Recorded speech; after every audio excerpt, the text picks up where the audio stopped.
ஓம் சாந்தி.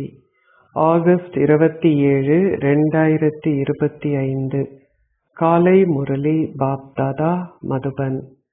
இனிமையான குழந்தைகளே, உங்களது பாக்கியத்தை சதோப்பிரதானம் ஆக்க வேண்டுமாயின் நினைவில் நிலைத்திருப்பதற்கு பெரும் முயற்சி செய்யுங்கள். எப்பொழுதும் நினைவு செய்யுங்கள், நான் ஓர் ஆத்மா. நான் தந்தையிடமிருந்து எனது முழு ஆஸ்தியையும் பெற வேண்டும். கேள்வி: ஏன் சில குழந்தைகள் தங்கள் நினைவு அட்டவணையை வைத்திருப்பதை சிரமமாக காண்கின்றார்கள்? பதில்: அவர்கள் நினைவு செய்வதை சரியாக புரிந்து கொள்ளாததால் ஆகும். அவர்கள் நினைவு செய்ய அமரும் பொழுது அவர்கள் புத்திகள் வெளியில் அலைப்பாய்கின்றன. அவர்கள் அமைதியானவர்கள் ஆகுவதில்லை. அப்பொழுது அவர்கள் சூழ்நிலையை பாழாக்குகின்றனர். அவர்கள் நினைவை கொண்டிருக்கவில்லை எனின் அவர்களால் எவ்வாறு தங்கள் அட்டவணையை எழுத முடியும்? எவராவது பொய்களை எழுதினால் பெருமளவு தண்டனையை பெறுகிறார்கள். நீங்கள் சத்தியமான தந்தைக்கு உண்மையை சொல்ல வேண்டும். பாடல்: எனது பாக்கியத்தை விழித்தெழச் செய்து நான் வந்துள்ளேன். ஓம் சாந்தி. நீங்கள் இயன்ற அளவு ஆத்ம உணர்வுடையவர் ஆக வேண்டுமென ஒவ்வொரு நாளும் ஆன்மீக தந்தை குழந்தைகளாகிய உங்களுக்கு விளங்கப்படுத்துகின்றார். நீங்கள் ஒவ்வொருவரும் ஓர் ஆத்மா என்ற நம்பிக்கையை கொண்டிருந்து தந்தையை நினைவு செய்யுங்கள். ஏனெனில் சந்தோஷம் என்ற உங்களது எல்லையற்ற பாக்கியத்தை உருவாக்குவதற்கு இந்த எல்லையற்ற தந்தையிடம் நீங்கள் வர வேண்டும் என்பது உங்களுக்கு தெரியும். ஆகவே நீங்கள் நிச்சயமாக தந்தையை நினைவு செய்ய வேண்டும். தூய்மையாகவும் சதோப்பிரதானமாகவும் ஆகாமல் எப்படி உங்களால் சதோப்பிரதான் பாக்கியத்தை உருவாக்க முடியும்? இதனை மிக நன்றாக நினைவில் வைத்திருங்கள். ஒரே ஒரு பிரதான விஷயமே உள்ளது. இதனை எழுதி உங்களுடன் வைத்திருங்கள். மக்கள் தங்கள் கைகளில் விஷயங்களை எழுதுகின்றனர். நீங்கள் எழுதுங்கள், நான் ஓர் ஆத்மா. நான் எனது ஆஸ்தியை எல்லையற்ற தந்தையிடமிருந்து பெறுகின்றேன். மாயை உங்களை இதனை மறக்கச் செய்கின்றாள். நீங்கள் அதனை வேறு எங்காவது எழுதினீர்களாயின் நீங்கள் அதனை மீண்டும் மீண்டும் நினைவு செய்யலாம். ஓம் அல்லது கிருஷ்ணர் போன்றவற்றை நினைவு செய்யும் வகையில் மக்கள் அவற்றின் படங்களை வைத்திருக்கின்றனர். இது அனைத்திலும் அதி புதிய நினைவாகும். எல்லையற்ற தந்தை மட்டுமே இதனை உங்களுக்கு விளங்கப்படுத்துகின்றார்.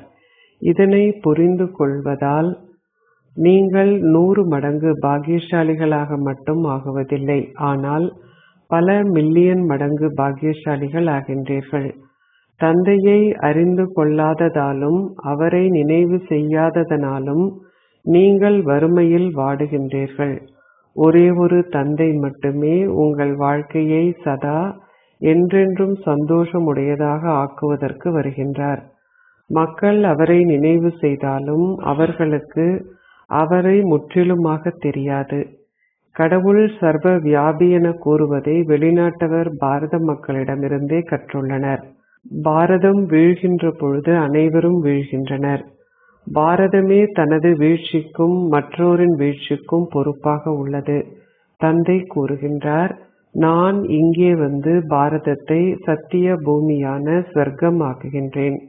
அத்தகைய சொர்க்கத்தை உருவாக்கியவரை அவர்கள் பெருமளவு அவதூறு செய்துள்ளனர். அவர்கள் அவரை மறந்துவிட்டனர். இதனாலேயே அதர்மம் தலை தூக்கும் பொழுது நான் வருகின்றேன் என எழுதப்பட்டுள்ளது. தந்தை வந்து இதன் அர்த்தத்தையும் விளங்கப்படுத்துகின்றார். அது ஒரே ஒரு தந்தையின் மகத்துவமாகும். தந்தை நிச்சயமாக வருகின்றார் என்றும் அதனாலேயே மக்கள் சிவனின் பிறந்த நாளை கொண்டாடுகின்றனர் எனவும் உங்களுக்கு இப்பொழுது தெரியும். இருப்பினும் அவர்கள் சிவனின் பிறந்த நாளை பெருமதி வாய்ந்ததாகவே கருதுவதில்லை. அது நிச்சயமாக உள்ளது. ஏனெனில் அவர் வந்து பின்னர் சென்றதாலேயே அவரது பிறந்த நாள் கொண்டாடப்படுகிறது என்பதை நீங்கள் இப்பொழுது புரிந்து கொள்கிறீர்கள். அவரே சத்யுகத்து ஆதி சனாதன தேவி தேவதா தர்மத்தை ஸ்தாபிப்பவர். மற்ற அனைவரும் தங்கள் சமயம் இந்த நேரத்தில் இன்னாரால் ஸ்தாபிக்கப்பட்டது என்பதை அறிந்துள்ளனர். அவர்களுக்கு முன்னர் தேவ தர்மம் மட்டுமே இருந்தது. அந்த தர்மம் எங்கே மறைந்தது என்பது அவர்களுக்கு தெரியாது. தந்தை இப்பொழுது வந்து உங்களுக்கு விளங்கப்படுத்துகின்றார். தந்தையே அனைவரிலும் அதி உயர்வானவர். வேறு எவருக்கும் புகழ் இல்லை. சமய ஸ்தாபகர்களின் புகழ் என்ன? தந்தை தூய உலகின் ஸ்தாபனையையும் தூய்மையற்ற உலகின் விநாசத்தையும் மேற்கொள்கின்றார். அவர் உங்களை மாயையை வெற்றி கொள்ளச் செய்கின்றார். இது ஓர் எல்லையற்ற விஷயம். ராவண ராஜ்யம் எல்லையற்ற உலகம் முழுவதும் பரந்துள்ளது. அது எல்லைக்கு உட்பட்ட இலங்கைக்கான கேள்வி அல்ல. இந்த வெற்றி தோல்விக்கான கதை பாரதத்திற்கானதாகும். மற்ற அனைத்தும் துணை கதைகள். பாரதத்திலேயே இரட்டை கிரீடமும் ஒற்றை கிரீடமும் கொண்ட அரசர்கள் உள்ளனர். ஆட்சி சென்ற மற்ற பெரும் சக்கரவர்த்திகள் எவரும் ஒளி கிரீடத்தை கொண்டிருக்கவில்லை. தேவர்கள் மட்டுமே இதனை கொண்டிருந்தனர். எவ்வாறாயினும் தேவர்களே ஸ்வர்க்க அதிபதிகள். சிவ் பாபாவே தூய்மையாக்குபவராகிய பரம தந்தை என அழைக்கப்படுகின்றார். அவருக்கு எவ்வாறு ஒளியை கொடுக்க முடியும்? தூய்மையற்றவருக்கே, அதாவது ஒளி இல்லாதவர்களுக்கே ஒளியை கொடுக்க முடியும். சிவ் பாபா ஒளி இல்லாதவராக ஒருபொழுதும் ஆகுவதில்லை. ஒரு புள்ளியில் எவ்வாறு உங்களால் ஒளியை காட்ட முடியும்? அது சாத்தியம் அல்ல. நாளுக்கு நாள் பாபா பல ஆழமான கருத்துக்களை விளங்கப்படுத்துகின்றார். நீங்கள் அவற்றை உங்களால் முடிந்த அளவு புத்தியில் கொண்டிருக்க வேண்டும். நினைவு யாத்திரையே பிரதான விஷயம். இதிலேயே மாயையின் பல தடைகள் உள்ளன. சிலர் தங்கள் அட்டவணையில் தாம் 50% 60% வரை நினைவை கொண்டிருப்பதாக கூறி எழுதிய பொழுதிலும் நினைவு யாத்திரை என்றால் என்ன என்பதை அவர்கள் புரிந்து கொள்ளவில்லை. இதனை நினைவு என கூற முடியுமா என அவர்கள் தொடர்ந்தும் கேட்கின்றனர். இது மிக கடினமானது. நீங்கள் இங்கு 10 அல்லது 15 நிமிடங்கள் அமர்ந்திருந்தாலும் நினைவில் மிக சரியாக அமர்ந்துள்ளீர்களா என்பதை சோதித்து பார்க்க வேண்டும். நினைவில் நிலைத்திருக்க முடியாத பலரும் உள்ளனர். ஆகவே அவர்கள் சூழ்நிலையை பாழாக்குகின்றனர். தடைகளை உருவாக்கும் பலரும் உள்ளனர். ஏனெனில் அவர்கள் நினைவில் நிலைத்திருப்பதில்லை. முழு நாளும் அவர்களது புத்திகள் தொடர்ந்தும் வெளியிலேயே அலைபாய்கின்றன. ஆகவே அவர்கள் இங்கு வந்த பொழுதும் அவர்கள் அமைதி அடைவதில்லை. இதனாலேயே அவர்கள் தங்கள் அட்டவணைகளை எழுதுவதில்லை. பொய்கள் எழுதப்பட்டால் பெரும் தண்டனை உள்ளது. பல குழந்தைகள் தவறிழைத்து பின்னர் தந்தையிடமிருந்து அவற்றை மறைக்கின்றனர். அவர்கள் உண்மையை கூறுவதில்லை. நீங்கள் அவரை தந்தையென அழைத்து அவரிடம் உண்மையை கூறாதிருந்தால் அதிக அளவு பாவம் சேர்க்கப்படும். எவராவது உண்மையிலேயே மிகவும் தீங்கான எதையாவது செய்திருப்பாராயின் பொதுவாக அதனை பற்றிய உண்மையை கூறுவதற்கு மிகவும் வெட்கப்படுவதால் அநேகமாக பொய்யையே கூறுவார். மாயையும் பொய், ஷரீரமும் பொய், உலகமும் பொய் என கூறப்பட்டுள்ளது. மக்கள் முற்றிலுமாக ஷரீர உணர்வு உள்ளவர்கள் ஆகியுள்ளனர். உண்மையை கூறுவது நல்லது. பின்னர் மற்றோரும் உங்களிடமிருந்து கற்றுக்கொள்வார்கள். இங்கே நீங்கள் உண்மையானவர்களாக இருக்க வேண்டும். இந்த ஞானத்துடன் நினைவு யாத்திரையும் அத்தியாவசியமானது. ஏனெனில் நினைவு யாத்திரையின் மூலம் மட்டுமே நீங்களும் உலகமும் நன்மையடையப் போகின்றீர்கள். இந்த ஞானம் விளங்கப்படுத்துவதற்கு மிக இலகுவானது. நினைவிற்கே முயற்சி தேவையாகும். ஒரு விதையிலிருந்து எவ்வாறு ஒரு மரம் வளர்கிறது என்பது அனைவருக்கும் தெரியும். உங்கள் புத்தியில் 84 பிறவிகளின் சக்கரத்தை நீங்கள் கொண்டுள்ளீர்கள். விதையானவரினதும் விருட்சத்தினதும் ஞானமும் உள்ளது. தந்தையே சத்தியமானவரும் உயிர் வாழ்பவரும் ஞானக்கடலும் ஆவார். அவரிடம் இந்த ஞானம் உள்ளது. அதனாலேயே அவர் உங்களுக்கு விளங்கப்படுத்துகின்றார். இது முற்றிலும் அசாதாரணமானது. இது மனித உலக விருட்சம். இதுவும் எவருக்கும் தெரியாது. அனைவரும் நேத்தி நேத்தி, இதுவுமல்ல அதுவுமல்ல என கூறுகின்றனர். கால எல்லையே அவர்களுக்கு தெரியாத பொழுது வேறு எதனை அவர்களால் அறிய முடியும்? உங்களிலும் கூட வெகு சிலரே இதனை மிக நன்றாக அறிவீர்கள். அதனாலேயே அனைவரது அபிப்பிராயங்களையும் பெறுவதற்காக நீங்கள் கருத்தரங்குகளை ஏற்பாடு செய்கின்றீர்கள். எவரும் ஆலோசனை வழங்கலாம். பெயர் குறிப்பிடப்பட்டவர்கள் மாத்திரமே ஆலோசனை வழங்கலாம் என்பதல்ல. உங்கள் பெயர் குறிப்பிடப்படவில்லை என்பதனால் நீங்கள் ஆலோசனை வழங்க முடியாது என்றில்லை. இல்லை, எவரேனும் சேவைக்கான ஆலோசனைகளை கொண்டிருப்பின் அதனை எழுத்தில் இடுங்கள். நீங்கள் எப்பொழுதெல்லாம் சேவைக்கான சில ஆலோசனைகளை கூற விரும்புகின்றீர்களோ அப்பொழுது பாபாவிற்கு எழுதுமாறு தந்தை கூறுகின்றார். பாபா, இந்த வழிமுறையின் மூலம் சேவை பெருமளவு அதிகரிக்க முடியும். எவரும் ஆலோசனை வழங்கலாம். பின்னர் பாபா வழங்கப்பட்ட பல்வேறு வகையான ஆலோசனைகளையும் பார்ப்பார். நீங்கள் ஒன்று கூடி அனைவருக்கும் எவ்வாறு செய்தியை கொடுத்து பாரதத்தை நன்மையடைய செய்வது என்பது பற்றி சிந்திக்க வேண்டும் என பாபா தொடர்ந்தும் உங்களுக்கு கூறுகின்றார். பாபாவிற்கு எழுதி இந்த விஷயங்களை கூறுங்கள். மாயை அனைவரையும் உறங்கச் செய்துவிட்டாள். மரணம் உங்களுக்கு முன்னால் இருக்கும் பொழுது தந்தை வருகின்றார். இப்பொழுது அனைவரினதும் ஓய்வு பெறும் ஸ்திதி என தந்தை கூறுகின்றார். நீங்கள் கற்கின்றீர்களோ இல்லையோ அனைவரும் நிச்சயமாக மரணிக்க வேண்டும். நீங்கள் ஆயத்தங்களை செய்கின்றீர்களோ இல்லையோ புதிய உலகம் நிச்சயமாக ஸ்தாபிக்கப்பட போகிறது. சிறந்த குழந்தைகள் அனைவரும் தங்கள் சொந்த ஆயத்தங்களை செய்கிறார்கள். ஒரு கைப்பிடி அரிசியை கொண்டு வந்ததால் குசைலரின் உதாரணமும் நினைவு கூறப்படுகிறது. பாபா, நானும் ஒரு மாளிகையை பெற வேண்டும். அவரிடம் ஒரு கைப்பிடி அரிசியை தவிர வேறெதுவும் இல்லாத பொழுது அவரால் என்ன செய்ய முடியும்? பாபா மம்மாவின் உதாரணத்தை கொடுக்கின்றார். அவர் ஒரு கைப்பிடி அரிசியை கூட கொண்டு வரவில்லை. இருப்பினும் அவர் அத்தகைய உயர்ந்ததோர் அந்தஸ்தை பெற்றுக்கொண்டார். இதில் பணம் என்ற கேள்விக்கு இடமில்லை. நீங்கள் நினைவில் நிலைத்திருந்து மற்றோரையும் உங்களுக்கு சமமாக்க வேண்டும். பாபா கட்டணம் போன்ற எவற்றையும் விடுவதில்லை. சிலர் தங்களிடம் சிறிது பணம் இருக்கிறது என்பதை புரிந்து கொள்வதனால் அதனை தகுதி வாய்ந்த முறையில் பயன்படுத்துவதற்கு யக்ஞத்திற்கு கொடுக்க வேண்டும் என்று விரும்புகின்றனர். எவ்வாறாயினும் விநாசம் இடம்பெற இருப்பதனால் அனைத்தும் வீணாக உள்ளது. இதனை செய்வதனால் குறைந்தபட்சம் எதையாவது நான் தகுதி வாய்ந்த முறையில் பயன்படுத்தலாம். ஒவ்வொரு மனிதரும் குறைந்தபட்சம் நிச்சயமாக ஏதாவது தான தர்மங்களை செய்கிறார்கள். அந்த தான தர்மங்கள் பாவ ஆத்மாக்களுக்கு கொடுப்பதாகும். இருந்த பொழுதும் அவர்கள் அதன் வெகுமதியை தற்காலிகமாக பெறுகின்றனர். உதாரணமாக பல்கலைக்கழகம் அல்லது கல்லூரியை ஒருவர் கட்டுகின்றார். ஒருவரிடம் அதிக அளவு செல்வம் இருந்து தர்மசாலை ஒன்றை கட்டுவாராயின் அவர் நல்ல வீட்டை பெறுகின்றார். இருப்பினும் நோய்கள் போன்றவை இருக்கும்.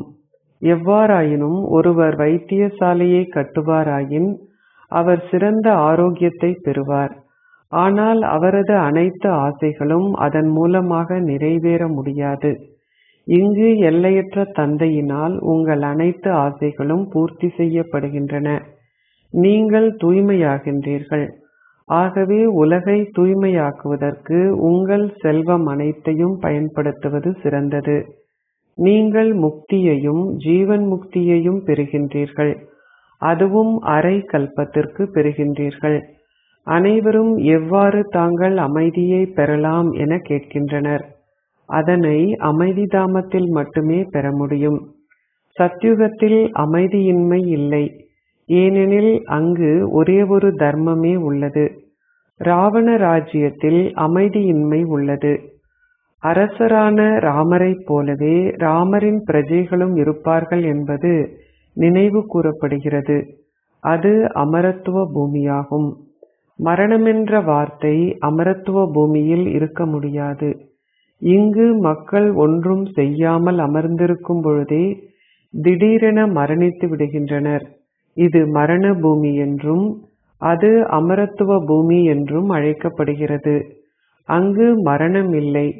அவர்கள் தங்கள் பழைய சரீரங்களை நீக்கி மீண்டும் குழந்தைகள் ஆகின்றனர். அங்கு நோய்கள் போன்ற எதுவும் இல்லை. அங்கு அதிக அளவு நன்மைகள் உள்ளன. ஸ்ரீயின் வழிகாட்டல்களை பின்பற்றுவதன் மூலம் நீங்கள் என்றென்றும் ஆரோக்கியமானவர்கள் ஆகின்றீர்கள். ஆகவே இது போன்ற பல ஆன்மீக நிலையங்கள் திறக்கப்பட வேண்டும். வெகு சிலர் வந்தாலுமே பரவாயில்லை. இந்த நேரத்தில் எந்த மனிதர்களுக்கும் நாடகத்தின் கால எல்லை தெரியாது. யார் உங்களுக்கு இதை கற்பித்தார் என அவர்கள் உங்களிடம் கேட்கும் பொழுது அவர்களிடம் கூறுங்கள், தந்தையே இதனை அனைத்தையும் எங்களுக்கு கூறுகின்றார். பல பிரம்மா குமார்களும் குமாரிகளும் உள்ளனர். நீங்களும் சிவ் பாபாவின் குழந்தையாகிய பிரம்மா குமார் ஆவீர்கள். நீங்கள் பிரஜாபிதா பிரம்மாவினதும் குழந்தை ஆவீர்கள். இவர் மனித குலத்தின் முப்பாட்டனார்.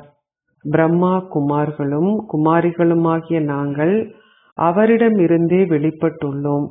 வம்சாவளி விருட்சங்கள் உள்ளன. உங்களது தேவ குலம் அதிக அளவு சந்தோஷத்தை கொடுக்கின்ற ஒன்றாகும். நீங்கள் இங்கு மேன்மையானவர்களாகி பின்னர் அங்கு சென்று ராஜ்யத்தை ஆட்சி செய்கின்றீர்கள். இது எவரது புத்தியிலும் இருப்பதில்லை. இந்த தமோபிரதான் உலகில் தேவர்களால் பாதம் பதிக்க முடியாது என குழந்தைகளாகிய உங்களுக்கு விளங்கப்படுத்தப்பட்டுள்ளது. அவர்களது உயிரற்ற சிலைகளின் சுவடுகள் இருந்த பொழுதிலும் அவர்களது உயிருள்ள வடிவங்கள் இல்லை. ஆகவே தந்தை விளங்கப்படுத்துகின்றார், குழந்தைகளே, நினைவு யாத்திரையில் நிலைத்திருங்கள். எந்த ஒரு பாவ செயல்களையும் செய்யாதீர்கள். ஆனால் சேவை செய்வதற்கான வழிகளை உருவாக்குங்கள். பாபா, நான் லக்ஷ்மி நாராயணன் போன்று ஆகுவேன் என குழந்தைகள் கூறுகின்றனர். தந்தை கூறுகின்றார், உங்கள் வாயில் ரோஜா இருக்கட்டும். நீங்கள் உண்மையிலேயே அவ்வாறு ஆகுவீர்களாக. எவ்வாறாயினும் அதனை செய்வதற்கு நீங்கள் முயற்சியும் செய்ய வேண்டும்.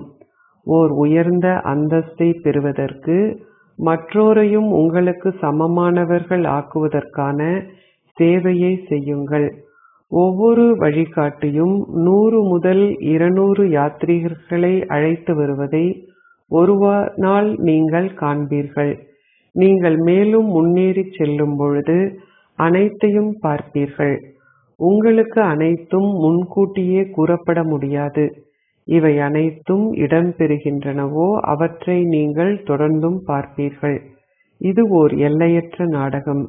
நீங்கள் தந்தையுடன் பிரதான பாகங்களை நடிக்கின்றீர்கள். நீங்கள் இந்த பழைய உலகை புதியதாக ஆக்குகின்றீர்கள். இதுவே அதிமேன்மையான சங்கம யுகம். நீங்கள் இப்பொழுது அந்த சந்தோஷ பூமியின் அதிபதிகள் ஆகின்றீர்கள். அங்கு துன்பத்தின் பெயரோ சுவடோ இருக்க முடியாது. தந்தையே துன்பத்தை நீக்குபவரும் சந்தோஷத்தை அருள்பவரும் ஆவார். அவர் வந்து உங்களை துன்பத்திலிருந்து விடுதலையாக்குகின்றார். பாரதத்தில் சிலர் தங்களிடம் அனைத்து செல்வமும் பெரிய மாளிகைகளும் மின்சாரமும் இருப்பதனால் தமக்கு இதுவே சொர்க்கமென நினைக்கின்றனர். அவை அனைத்தும் மாயையின் பகட்டு. சந்தோஷத்திற்காக அவர்கள் பல வசதிகளை கண்டுபிடிக்கின்றனர். அவர்கள் பெரிய மாளிகைகளையும் கட்டடங்கள் போன்றவற்றையும் கட்டுகின்றனர். ஆனால் பின்னர் மரணம் திடீரென வந்து விடுகிறது. அங்கு மரண பயம் இல்லை. இங்கு எவராவது திடீரென இறந்தால் அவரின் மரணத்தை குறித்து அவர்கள் அதிக அளவு வருந்துகின்றனர். அவர்கள் சென்று அந்த நபருக்காக அவரது சமாதியில் கண்ணீர் சிந்துகின்றனர். அவர்கள் அனைவரும் தமக்கென சொந்த சம்பிரதாயங்களை கொண்டிருக்கின்றனர். பல அபிப்பிராயங்கள் உள்ளன. அத்தகைய விஷயங்கள் சத்யுகத்தில் இருப்பதில்லை. அங்கு அவர்கள் ஒரு சரீரத்தை நீக்கி மற்றொன்றை எடுக்கின்றனர். நீங்கள் அதிக அளவு சந்தோஷம் இருக்கும் இடத்திற்கு செல்கின்றீர்கள். நீங்கள் அதற்கு அதிக அளவு முயற்சி செய்ய வேண்டும். நீங்கள் ஒவ்வொரு அடியிலும் வழிகாட்டலை பெற வேண்டும். மற்றோர் தங்கள் குருமாரிடமிருந்தோ கணவரிடமிருந்தோ வழிகாட்டல்களை பெறுகின்றனர், அல்லது தமது சொந்த கருத்துகளுக்கு ஏற்ப தொடர்ந்தும் முன்னேறுகிறார்கள். அசுர வழிகாட்டல்கள் எவ்வளவிற்கு பயனுள்ளவை? அவை உங்களை அசுரர்களாகவே முயற்சிக்கும். நீங்கள் இப்பொழுது அதி மேலான இறை வழிகாட்டல்களை பெறுகின்றீர்கள். இதனாலேயே அவை மேன்மையான இறை வாசகங்கள் என கூறப்பட்டுள்ளன. குழந்தைகளாகிய நீங்கள் ஸ்ரீமத்தை பின்பற்றுவதனால் முழு உலகையும் ஸ்வர்க்கமாக ஆக்குகின்றீர்கள். நீங்கள் அந்த ஸ்வர்க்கத்தின் அதிபதிகள் ஆகின்றீர்கள். இதனாலேயே நீங்கள் ஒவ்வொரு அடியிலும் ஸ்ரீமத்தை பெற வேண்டும். எவ்வாறாயினும் ஒருவரின் பாக்கியத்தில் அது இல்லாதிருப்பின் அவர் தனது வழிகாட்டல்களை பின்பற்றுவதில்லை. நீங்கள் ஏதேனும் ஆலோசனைகளை கொண்டிருப்பின் அவற்றை பாபாவிற்கு அனுப்புமாறு பாபா கூறுகின்றார். ஆலோசனை வழங்குவதற்கு தகுதியானவர்கள் யாரென பாபாவிற்கு தெரியும். பல புதிய குழந்தைகள் தொடர்ந்தும் வெளிப்படுகின்றனர். எந்த குழந்தைகள் சிறந்தவர்கள் என்பது பாபாவிற்கு தெரியும். தந்தையின் அறிமுகத்தை கொடுப்பதற்கு எவ்வாறு வழிமுறைகளை உருவாக்குவது என்பது பற்றி கடைகளை வைத்துள்ளவர்களுக்கும் ஆலோசனைகள் கூற வேண்டும். கடையிலுள்ள அனைவருக்கும் தொடர்ந்தும் ஞாபகப்படுத்துங்கள். பாரதத்தில் சத்யுகம் இருந்த பொழுது ஒரே ஒரு தர்மமே இருந்தது. இதில் குழப்பம் அடைவதற்கு எதுவும் இல்லை. ஒரே ஒருவரே அனைவரதும் தந்தை. தந்தை கூறுகின்றார், சதா என்னை மாத்திரம் நினைவு செய்யுங்கள். அப்பொழுது உங்கள் பாவங்கள் அழிக்கப்படும். நீங்கள் ஸ்வர்க்க அதிபதிகள் ஆகுவீர்கள். அச்சா, இனிமையிலும் இனிமையான அன்பிற்குரிய, எப்பொழுதோ காணாமல் சென்று இப்பொழுது கண்டெடுக்கப்பட்டிருக்கும் குழந்தைகளுக்கு உங்கள் தந்தை தாயாக இருக்கும் பாப் தாதாவின் அன்பும் நினைவுகளும் காலை வந்தனங்களும். ஆன்மீக தந்தை ஆன்மீக குழந்தைகளுக்கு நமஸ்தே கூறுகின்றார். ஆன்மீக குழந்தைகள் ஆன்மீக தந்தைக்கு நமஸ்தே கூறுகின்றோம். தாரணைக்குரிய சாரம் 1. ஸ்ரீமத்தை பின்பற்றி முழு உலகையும் ஸ்வர்க்கமாக்குவதற்கு சேவை செய்யுங்கள். மற்ற பலரையும் உங்களுக்கு சமமானவர் ஆக்குங்கள். அசுர வழிகாட்டல்களில் இருந்து உங்களை பாதுகாத்துக் கொள்ளுங்கள். 2. நினைவை கொண்டிருப்பதற்கு முயற்சி செய்வதனால் ஆத்மாவை சதோப்பிரதானம் ஆக்குங்கள். குசைலரை போல் உங்களிடமுள்ள கைப்பிடி அரிசியை தகுதி வாய்ந்த முறையில் பயன்படுத்தி உங்கள் அனைத்து ஆசைகளையும் பூர்த்தியாக்குங்கள். ஆசீர்வாதம். வேறு எவருக்குமன்றி ஒரே ஒரு தந்தைக்கு சொந்தமாகும் திட சங்கற்பத்தை கொண்டிருப்பதன் மூலம் நீங்கள் அமரத்துவமாகவும் அழியாதவராகவும் ஆகுவீர்களாக. வேறு எவருக்குமன்றி ஒரே ஒரு தந்தைக்கு சொந்தமாக இருக்கும் திட சங்கற்பத்தை கொண்டுள்ள ஒவ்வொரு குழந்தையின் ஸ்திதியும் தானாகவும் இலகுவாகவும் நிலையாகவும் ஸ்திரமாகவும் ஆகும். அவர்களிடம் இந்த திட சங்கற்பம் இருக்கும் பொழுது சகல உறவு முறைகளின் அழியாத நூல் கட்டப்படுவதுடன் அவர்கள் சதா அமரராகவும் அழியாதவர்களாகவும் இருக்கும் ஆசீர்வாதத்தையும் பெறுகிறார்கள். இந்த திட சங்கற்பத்தை கொண்டிருப்பதன் மூலம் அவர்கள் தமது முயற்சிகளில் விசேஷமான உயர்த்தியை பெறுகிறார்கள். ஒரே ஒரு தந்தையுடன் சகல உறவு முறைகளையும் கொண்டிருப்பவர்கள் தானாகவே சகல பேறுகளையும் பெறுகிறார்கள். ஸ்லோகம். உங்களின் சிந்தனை, பேச்சு, செயல் அனைத்துமே சமமாக இருக்க வேண்டும். அப்பொழுது நீங்கள் அதி மேன்மையான முயற்சியாளர் என்று அழைக்கப்படுவீர்கள். அவ்யக்த இஷாரா. ஓர் இலகு யோகியாக இருப்பதற்கு இறை அன்பை அனுபவம் செய்பவராக இருங்கள். எந்த ஒரு நேரத்திலும் உங்களுக்கு ஒரு குறிப்பிட்ட உறவுமுறை தேவைப்படும் பொழுது இறைவனை அந்த உறவுமுறையில் உங்களுக்கு சொந்தமாக்கிக் கொள்ளுங்கள். உங்களின் இதயபூர்வமாக எனது பாபா என கூறுங்கள். பாபாவும் எனது குழந்தையே என கூறுவார். உங்களை இந்த அன்பு கடலில் அமிழ்த்திக் கொள்ளுங்கள். இந்த அன்பானது ஒரு பாதுகாப்பு குடை ஆகிறது. அப்பொழுது மாயையாலும் இந்த குடையின் கீழ் வர முடியாது. இதுவே இலகு யோகி ஆகுவதற்கான வழிமுறையாகும். ஓம் சாந்தி.